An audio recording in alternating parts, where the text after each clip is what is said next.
요한복음 7장 25절부터 36절까지 봉독하겠습니다. 예루살렘 사람 중에서 어떤 사람이 말하되 이는 그들이 죽이고자 하는 그 사람이 아니냐. 보라, 드러나게 말하되 그들이 아무 말도 아니하는도다. 당국자들은 이 사람을 참으로 그리스도인 줄 알았는가. 그러나 우리는 이 사람이 어디서 왔는지 아노라. 그리스도께서 오실 때는 어디서 오시는지 아는 자가 없으리라 하는지라. 예수께서 성전에서 가르치시며 외쳐 이르시되 너희가 나를 알고 내가 어디서 온 것도 알거니와 내가 스스로 온 것이 아니니라. 나를 보내신 이는 참되시니 너희는 그를 알지 못하나 나는 아노니 이는 내가 그에게서 났고 그가 나를 보내셨음이라 하시니 그들이 예수를 잡고자 하나 손을 대는 자가 없으니 이는 그의 때가 아직 이르지 아니하였음이로라. 무리 중에 많은 사람이 예수를 믿고 말하되 그리스도께서 오실지라도 그 행하실 표적이 이 사람이 행한 것보다 더 많으랴 하니 예수에 대하여 무리가 수군거리는 것이 바리새인들에게 들린지라. 대제사장들과 바리새인들이 그를 잡으려고 아랫사람들을 보내니 예수께서 이르시되 내가 너희와 함께 조금 더 있다가 나를 보내신 이에게로 돌아가겠노라. 너희가 나를 찾아도 만나지 못할 터이요 나 있는 곳에 오지도 못하리라 하시니 이에 유대인들이 서로 묻되 이 사람이 어디로 가기에 우리가 그를 만나지 못하리요. 헬라인 중에 흩어져 사는 자들에게로 가서 헬라인들을 가르칠 터인가. 나를 찾아도 만나지 못할 터이요 나 있는 곳에 오지도 못하리라 한 이 말이 무슨 말이냐 하니라. 아멘. 오늘도 새로운 하루를 허락하신 하나님께 감사합니다. 오늘은 주의 날 화요일입니다. 오늘 본문은 초막절 중간에 있었던 예수님과 유대인 사이의 논쟁의 일부입니다. 예수님의 가르침과 사역에 대한 변론을 들은 사람들과 예수님 사이에서 논쟁이 벌어졌는데 쟁점은 예수님의 메시아 되심입니다. 요한복음에서는 종종 법정에서 두 그룹이 서로 변론하고 정죄하는 듯한 상황으로 예수님의 사역을 묘사할 때가 있습니다. 오늘 본문은 예루살렘 성전을 법정 삼아서 예수님과 유대 지도자들이 서로 변론을 하고 있는 모양새입니다. 그리고 성전에 모여들은 사람들, 초막절이라고 하는 명절을 맞이하여 성전에 모여들은 사람들은 두 그룹들 사이에서 변론을 듣고 판결을 내리려고 하는 배심원의 역할을 하고 있는 것으로 보이기도 합니다. 유대 지도자들은 갈릴리 출신 예수를 도저히 메시아로 받아들일 수가 없었습니다.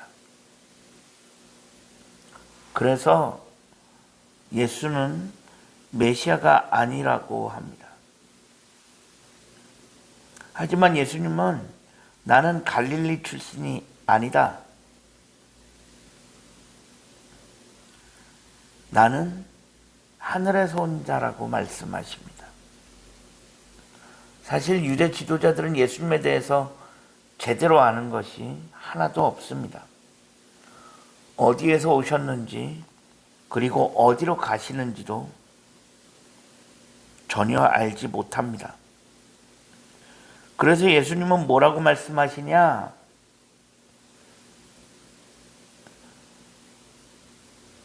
내가 어디서 왔는지 그리고 내가 잠시 후에는 그곳으로 다시 돌아갈 텐데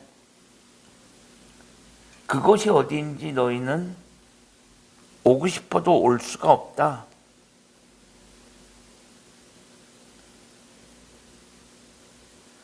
그렇게 말씀하십니다. 오늘 본문 33절에 보면 내가 너희와 조금 더 있다가 나를 보내신 이에게로 돌아가는데 너희가 나를 찾아도 만나지 못할 것이고 나 있는 곳에 오지도 못할 것이다 라고 말씀하십니다.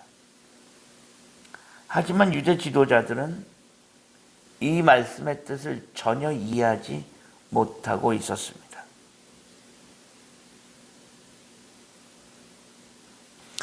그러니까 35절에 유대인들이 뭐라고 이야기하느냐? 도대체 어디로 가길래 우리가 못 찾는단 말을 하느냐? 도대체 어디를 가길래? 그러면서 헬라인 중에 흩어져 사는 사람들한테 가서 똑같은 소리 할 건가? 그런 말을 하였다는 것입니다. 즉 예수님이 어디로 가시는데 너희는 그곳이 어딘지 찾을 길이 없다 라고 말씀하시니까 유대 지도자들은 예수님이 유대인들 중에 흩어져 사는 사람들, 즉 디아스포라들, 그들이 흩어져 있는 곳 어디론가 또 가나보다 그렇게 생각하고 있는 것입니다. 지금 예수님 말씀하시는 것은 당연히 십자가와 부활 그리고 승천입니다. 나는 조금 있다 떠난다. 너희 곁에 있다가 조금 있으면 떠난다라고 하는 것은 십자가의 죽으심입니다.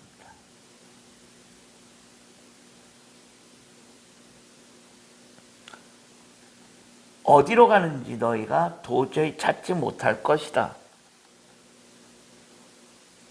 당연히 못 찾겠지요. 찾고 싶어도 찾을 길이 없습니다. 만나고 싶어도 만날 길이 없습니다. 예수님은 십자가와 부활에 대해서 말씀하시지만 유대인들은 전혀 알아듣지 못합니다. 알아듣고 싶어도 알아들을 수가 없습니다. 결국 오늘 본문은 예수님에 대해서 인간이 사람의 지식으로 모든 것을 다 알 수가 없음을 보여주고 있는 것입니다.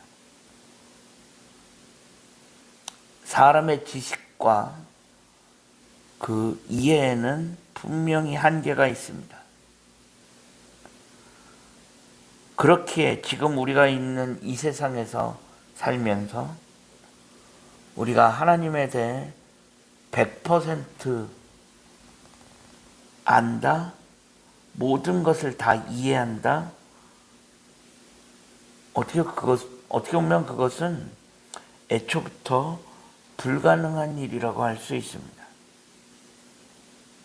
즉 피조물인 우리가 하나님에 대해서 모든 것을 다 알고 다 이해한다라는 것은 애초부터 있을 수 없다라는 것입니다. 이는 피조물로서 우리의 한계를 인정해야 한다라는 것입니다.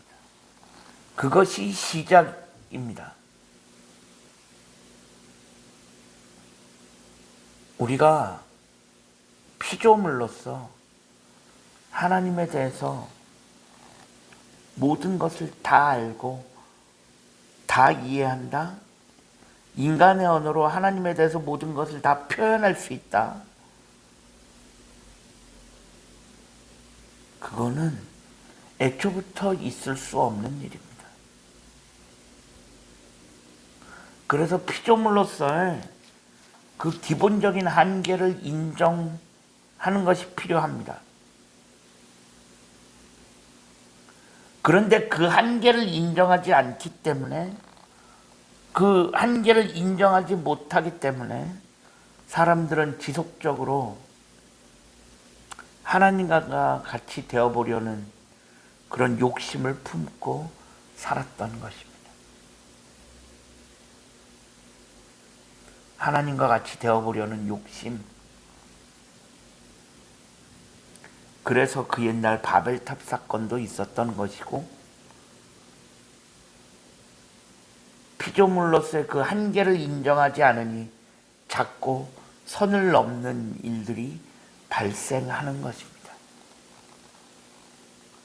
우리는 하나님 앞에서 분명히 인정할 것은 인정해야 합니다. 피조물로서의 한계 인정하고, 감히 하나님은 우리가 범접할 수 없는 그 높으신 거룩하신 분이다라고 하는 것을 인정해야 합니다. 그래야 소위 선을 지킬 수 있습니다. 그래야 하나님과 같이 되어보려고 하는 그런 욕심, 그런 허황된 꿈을 버릴 수 있는 것입니다. 우리가 살아가면서 하나님과 같이 되어보려고 하는 그런 어떤 욕심, 그런 허황된 꿈 버리고 피조물로서 하나님 앞에 겸손하게 엎드릴 수 있는 우리 모두가 되어질 수 있기를 주님의 이름으로 간절히 축원합니다. 기도하겠습니다. 하나님 감사합니다. 지난밤에도 편안한 힘을 주시고 오늘도 새로운 하루를 허락하신 하나님께 감사합니다. 오늘 하루의 삶을 하나님 기억하시고 우리가 하루하루 살아가면서 피조물로서 그 한계를 인정할 수 있게 하시고 하나님과 같이 되어보겠다